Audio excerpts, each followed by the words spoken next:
क्या हो गया? कुछ बहुत ही गंभीर सी सूरत हाल है। ये बात कही जा रही है कि 25 साल के बाद किस तरह से पाकिस्तान में दुनिया भर का जो एक जाना माना टेक जायंट समझा जाता है माइक्रोसॉफ्ट, उसने पाकिस्तान से अपने ऑपरेशन समेट लिए।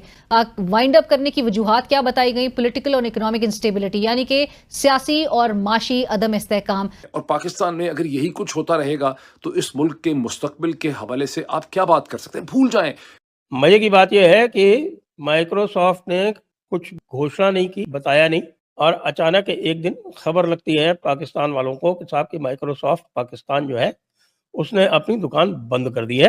खास तौर पर हमें ये देखना पड़ेगा कि जो ग्लोबल टेक जाइंट्स हैं ये हमें किस नजर से देखते हैं, कि क्योंकि वो जो हमारे बारे में सोचते हैं वो ज्यादा जरूरी है बजाय इसके कि हम अपने बारे में क्या ऐलानात करते रहे हैं। और वैसे भी वज़ीर-ए-आज़म शहबाज शरीफ साहब ये तारीखी जुमला अता कर चुके हैं कि बेगर्स आर नॉट चूजर्स, यानी कि भिखारियों के पास इंतखाब का इख्तियार नहीं होता। अब तो मैं देख रहा था इंडिया के अंदर वो मजाक उड़ा रहे थे। तो बात यह है कि जो कौमों की इज्जत है ना, वो इस चीज से होती है कि एक कौम कितनी स्ट्रांग है, उसकी रियासत कितना फोकस करती है अपने अवाम की वेल बीइंग पे। इसी तनाजुर में हुकूमत को हर कदम जो है वो फूंक फूंक कर उठाना होगा। पाकिस्तान में सॉफ्टवेयर की मशहूर कंपनी माइक्रोसॉफ्ट ने 25 साल बाद अपना नुमाइंदा दफ्तर बंद कर दिया है। असल बात यह है कि जिसमें मैं समझता हूँ कामयाबी नहीं। जय हिंद दोस्तों, स्वागत है आपका मेक इंडिया स्पेशल के YouTube चैनल पर। तो दोस्तों, इन दिनों पाकिस्तानी मीडिया के अंदर भारत के सिंदूर ऑपरेशन के बाद जिस तरह से एक तो ये प्रोपेगेंडा फैलाया गया कि पाकिस्तान ने भारत के इतने जहाज मार गिराए और पाकिस्तानी बहादुरी के सामने भारत के घुटने टेकने पड़े, ये प्रोपेगेंडा तो चल ही रहा था पाकिस्तान के अंदर। लेकिन इसी के साथ साथ जियोपॉलिटिक्स में जिस तरह से अमेरिकी राष्ट्रपति डोनाल्ड ट्रंप के बयान और रवैया के कारण खासतौर से भारत के संदर्भ में, उसके बाद तो मानो पाकिस्तानी मीडिया के खुशी के ठिकाने ही ना रहे और पाकिस्तानी मीडिया दिन रात यही गाना गाने लगी कि अब तो भारत दुनिया में अकेला हो गया, भारत की इकोनॉमी अच्छी नहीं कर रही है। बल्कि इसी के साथ पाकिस्तानी मीडिया ये भी प्रोपेगेंडा करने लगी कि अब तो पाकिस्तान तरक्की की राह पे निकल चुका है, अमेरिका डोनाल्ड ट्रंप पाकिस्तान के साथ है और टेक्नोलॉजी में पाकिस्तान भारत से आगे निकल जाएगा और दुनिया की सारी बड़ी कंपनियां अब पाकिस्तान में आ रही हैं। इसी तरह की बड़ी बड़ी बातें और प्रोपेगेंडा पाकिस्तानी मीडिया करने लगी, क्योंकि ऑब्वियसली हकीकत से कोसों दूर था, बल्कि पाकिस्तान की जो असल हकीकत है वो आज की न्यूज बता रही है। तो दोस्तों आइए देखते हैं पाकिस्तानी मीडिया की इस लेटेस्ट रिएक्शन को। बात करेंगे कि 25 साल के बाद किस तरह से पाकिस्तान में दुनिया भर का जो एक जाना माना टेक जायंट समझा जाता है माइक्रोसॉफ्ट, उसने पाकिस्तान से अपने ऑपरेशन समेट लिए। वाइंड अप करने की वजूहात क्या बताई गई? पॉलिटिकल और इकोनॉमिक इंस्टेबिलिटी, यानी कि सियासी और माशी अदम इस्तेहकाम। जो इस वक्त मुल्क के हालात हैं, हम मुसलसल इस बात पर जोर दे रहे हैं कि मौजूदा हुकूमत को, हुक्मरानों को इस बात को समझना होगा कि मुल्क आगे नहीं बढ़ पा रहा। अगर तो पॉलिटिकल इंस्टेबिलिटी एड्रेस नहीं होती, फ्रंट है उस पे जो अदम इस्तेहकाम है उसको आप एड्रेस नहीं कर सकते। आपकी जो सिक्योरिटी चैलेंजेस है वो खुद भी पॉलिटिकल स्टेबिलिटी से जुड़े हैं। पॉलिटिकल स्टेबिलिटी यानी कि सियासी इस्तेहकाम कायम करना किस हद तक जरूरी है, ये मौजूदा हुकूमत को अच्छी तरह से इस बात का इदराक है, लेकिन क्यों नहीं करना चाह रहे। और अब जबकि हम जिस तरह से देख रहे हैं कि माइक्रोसॉफ्ट जैसा एक टेक जायंट भी पाकिस्तान से जब ऑपरेशंस वाइंड अप करता है, सो इससे ग्लोबली पाकिस्तान का इमेज किस तरह का जाता है कि पाकिस्तान में एक ऐसी इकोनॉमिक अनसर्टेनिटी है या यहाँ पर इन्वेस्टर कॉन्फिडेंस किस तरह से एक डिक्लाइनिंग ट्रेंड शो कर रहा है। जो बाहर बैठा सरमायाकार है, क्योंकि मौजूदा हुकूमत ही है जो हमें तवातर के साथ बताती है कि जेंट्री बीच जैसे सरमायाकार अरबों की सरमायाकारी लेकर पाकिस्तान आना चाहते हैं और पाकिस्तान में सरमायाकारी करना चाहते हैं, जबकि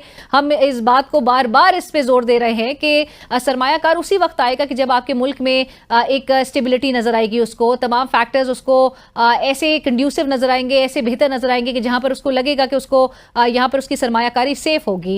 एक तरफ लॉ एंड ऑर्डर सिचुएशन है, दूसरी तरफ पॉलिटिकल इंस्टेबिलिटी है और तीसरी तरफ आपके माशी नंबर्स हैं कि जिससे इन तमाम फैक्टर्स की वजह से उसको नहीं नजर आता कि उसके जो बिजनेसेस होंगे यहाँ पर, उसकी जो सरमायाकारी होगी वो उसको कोई प्रॉफिट दे सकेगी। सो अगर यही तमाम फैक्टर्स इन चेक हो, ऐसा कानून नाफिज हो, रूल ऑफ लॉ का नफाज हो इस मुल्क में कि जिसके तहत क्या अमीर क्या गरीब सारों पर वो लॉ लॉ एप्लीकेबल हो, बहुत अच्छे उसके सम्राट भी अवाम तक मुंतकिल होते हुए नजर आते हैं। दुनिया में हमारी बड़ी हमारे एक बोलबाला होता, हमारे मुल्क की एक बड़ी हैसियत, और हमें बहुत ही एक हमारे मुल्क का जो है, जो कि हमने देखा कि दिफाई फ्रंट पे हमने जिस तरह से एक कॉन्फ्लिक्ट में पाकिस्तान की जो मिलिट्री कैपेबिलिटीज़ थी उसका मुजाहरा करके हमने अपना ये लोहा मनवाया, तो लेकिन अपने मुल्क की जो अवाम है उसके साथ जो हम एक जंग मुसलसल लड़ रहे हैं, हमें उस जंग में कैसे कामयाबी हो सकती है?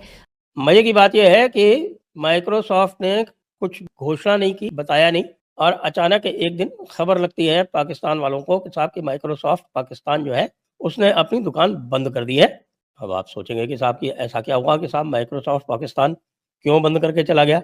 बताया जा रहा है कि माइक्रोसॉफ्ट के दुकान बंद करने के पीछे ऑपरेशन सिंदूर ही है।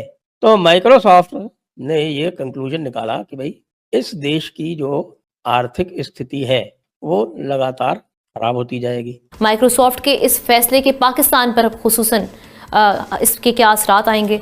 हमाद बहुत शुक्रिया प्रोग्राम में वक्त देने के लिए। किस तरह से देख रहे हैं और ये वजह क्या बनी बेसिकली? देखिए, बहुत अहम मौजू है और आपने बहुत सही वक्त पे इसको उठाया है। अगर हम चाहते हैं कि हम मंजिल पे पहुंच जाएं, जिसका हम दावा आजकल कर रहे हैं कि टेक्नोलॉजी और डिजिटल टेक्नोलॉजी की वजह से हम बहुत आगे जाएंगे, ये हमारी इकोनॉमी को बहुत बेहतर करेगा। अगर हम वाकई चाहते हैं कि ऐसा हो जाए तो फिर हमें इन टॉपिक्स को न्यूज हेडलाइन से बाहर निकालना पड़ेगा। इन सिलसिले में हमें अपने आप को सवाल करने की इजाजत देनी पड़ेगी। हमें देखना पड़ेगा कि हम सही सिमत की तरफ रवाना है या नहीं। खास तौर पर हमें ये देखना पड़ेगा कि जो ग्लोबल टेक जाइंट्स हैं ये हमें किस नजर से देखते हैं, कि क्योंकि वो जो हमारे बारे में सोचते हैं वो ज्यादा जरूरी है बजाय इसके कि हम अपने बारे में क्या ऐलानात करते रहे हैं, क्या ऐलानात करते जा रहे हैं और क्या चाहते हैं कि लोग हमारे बारे में क्या सोचें।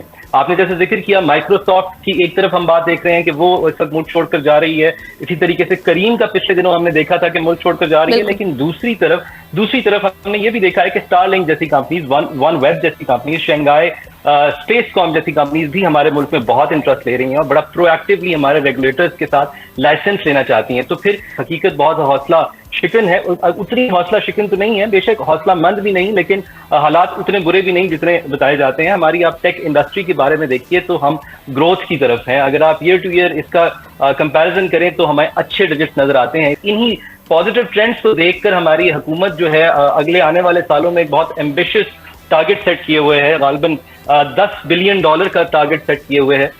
वो टारगेट अचीव हो सकता है, लेकिन उसके लिए भी हमें बहुत ज्यादा रेगुलेटर्स की तरफ अपना फोकस करना पड़ेगा। खासतौर पर हमें उन कंपनीज की तरफ देखना पड़ेगा कि वो आखिर क्या वजह थी कि उन्होंने रीस्ट्रेटेजाइज किया, रीलोकेट किया। माइक्रोसॉफ्ट की अगर आप बात करें तो वो बहुत स्ट्रेटेजिकली यहाँ से रीलोकेट करके गए हैं। पाकिस्तान से उन्होंने अपना फुटप्रिंट बहुत कम कर दिया है और वो ज्यादातर ग्लोबल हब्स की तरफ जा रहे हैं, रीजनल हब्स की तरफ जा रहे हैं।